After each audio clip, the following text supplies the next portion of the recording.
Let's just throw out the classic founder story for a second. You know the one, the 20-something dropout in a gray hoodie, hacking away in a dark Silicon Valley garage, living off cold pizza and VC money. We're constantly fed this super narrow, totally stereotyped image of who actually starts a business. But when we look at the hard data and the deep sociological research, the real anatomy of an entrepreneur is so much deeper, way more diverse, and honestly infinitely more fascinating than some Hollywood trope. So forget what you think you know, because we're diving into the true roots of innovation in this explainer. It's the ultimate question, right? Are entrepreneurs born or are they made? To really get to the bottom of this, we've got to look past the loud tech billionaires taking up all the oxygen in our media feeds. We need to go underground. We're talking about the true psychological and sociological roots of creation.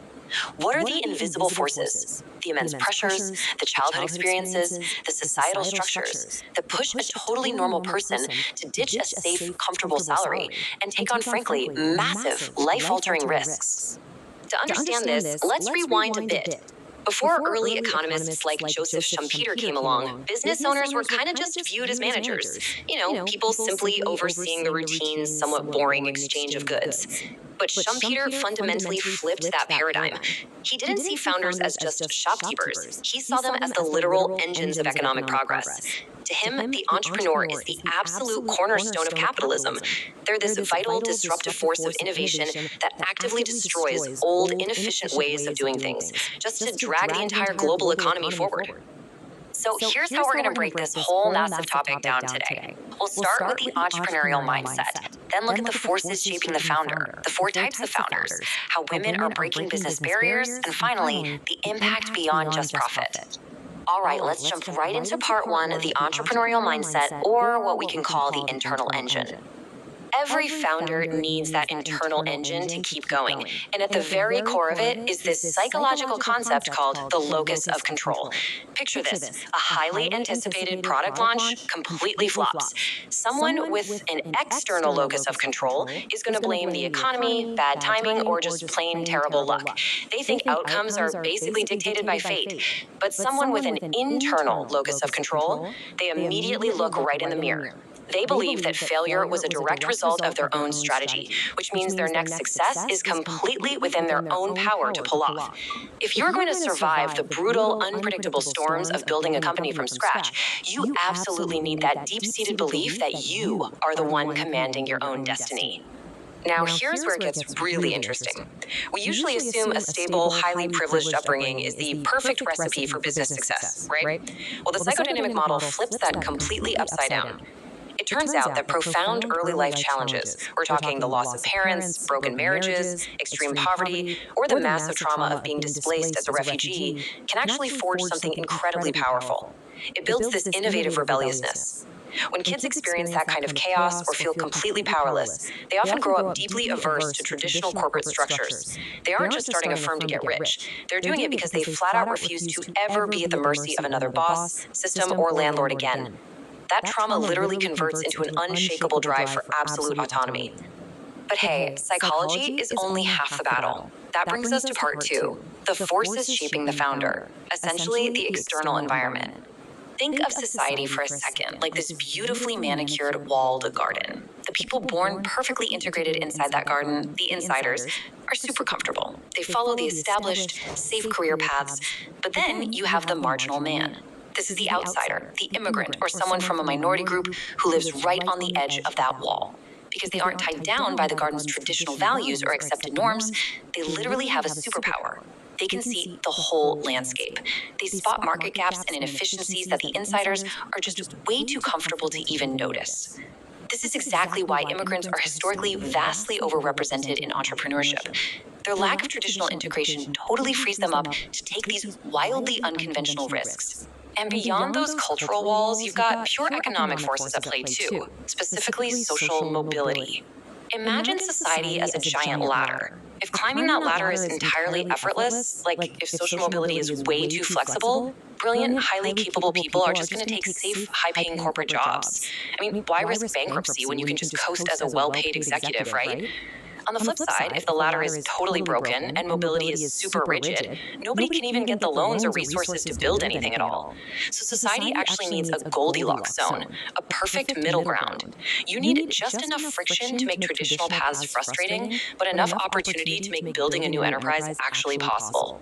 So, once that perfect storm of psychology and environment actually forges a founder, how do they operate? That's part 3, the 4 types of founders, based on Clarence Danhoff's categories. You see, founders are definitely not a monolith. Sure, you can categorize them by the type of goods they sell, the tech they use, or how their equity is sliced up. But if we want to really understand their behavior, the most revealing breakdown comes from the foundational work of Clarence Danhoff. He looked at how different founders respond to the exact same market opportunities and separated them into 4 very distinct behavioral profiles. We're talking a full spectrum here, moving all the way from bold visionaries down to the deeply, deeply stubborn. At the very top of Danhoff's spectrum, you've got the innovative founder. This is your pioneer, the one taking massive risks to invent something entirely new and disrupt whole industries. Right below them is the imitative founder. They don't invent the wheel, but man, they brilliantly copy it. Think of the entrepreneur who sees a super successful ride-sharing app in the US and perfectly adapts it for the Southeast Asian market. Then things start to slow down with the Fabian founder. These folks are incredibly cautious. They're driven mostly by a fear of failure, and they'll only adopt a new technology when they are absolutely forced to by the competition. And finally, sitting at the very bottom is the drone. Imagine a business owner today fiercely refusing to use email and insisting on doing everything by fax. No joke. They actively resist change, they take constant losses, and they will stubbornly go down with the ship rather than adapt.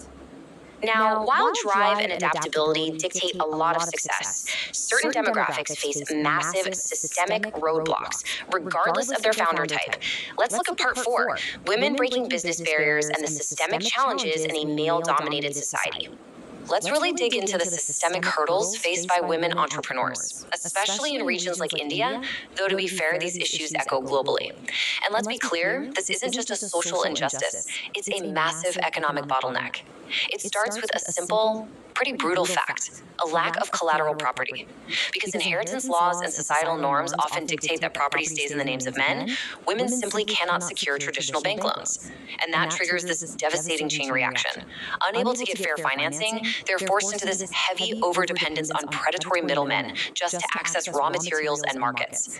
These intermediaries eat entirely into their profit margins, which just completely compounds the exhausting daily discrimination they're already facing in a rigidly male-dominated culture. The barriers are definitely deeply entrenched, but the good news? The solutions are structurally clear and completely liberating. We can't just keep telling women to work harder. We literally have to re-engineer the system. Establishing dedicated, separate finance divisions for women completely bypasses those rigid social attitudes you find in traditional banks. Creating cooperative marketing societies lets female founders band together, effectively cutting out those predatory middlemen who siphon off their profits. By giving women direct access to finance while simultaneously driving broader social education, we empower them to scale their operations entirely on their own terms. And empowering a wider array of founders leads us to perhaps the most important shift in modern business. Part 5, impact beyond the profit, focusing on social and rural entrepreneurship. All right, let's just shatter the biggest myth of all right now. The idea that the ultimate goal of an entrepreneur is strictly personal wealth and buying a massive yacht. Social entrepreneurs are absolutely disruptors, sure, but instead of disrupting a lucrative software market just to maximize shareholder value, they're using aggressive business models to disrupt systemic inequality. Their core motive is fundamentally mission-driven. They measure their ultimate success not by quarterly profit margins, but by the permanent, scalable benefits they secure for marginalized groups. It's a profound shift, really, moving from building just for the individual consumer to building for actual community survival. We see this exact same transformative power in rural entrepreneurship, too. Picture a small farming town that's slowly dying out. The brightest young minds are all packing up and fleeing to overcrowded cities just to find work, taking all that local potential with them. But then a rural entrepreneur steps in. They build a processing plant or an agricultural tech hub right there in the town. Suddenly, they aren't just creating a product, they are anchoring the youth and the capital back to the region. They provide direct jobs, they halt that brain drain, and they accelerate regional wealth. It creates this powerful ripple effect that eventually builds genuine self-reliance for an entire nation. So, we've broken down the whole anatomy today. We know the invisible psychological forces at play, the environmental friction, the massive societal barriers that still need to be smashed, and the incredible, literally life-changing reach of true innovation.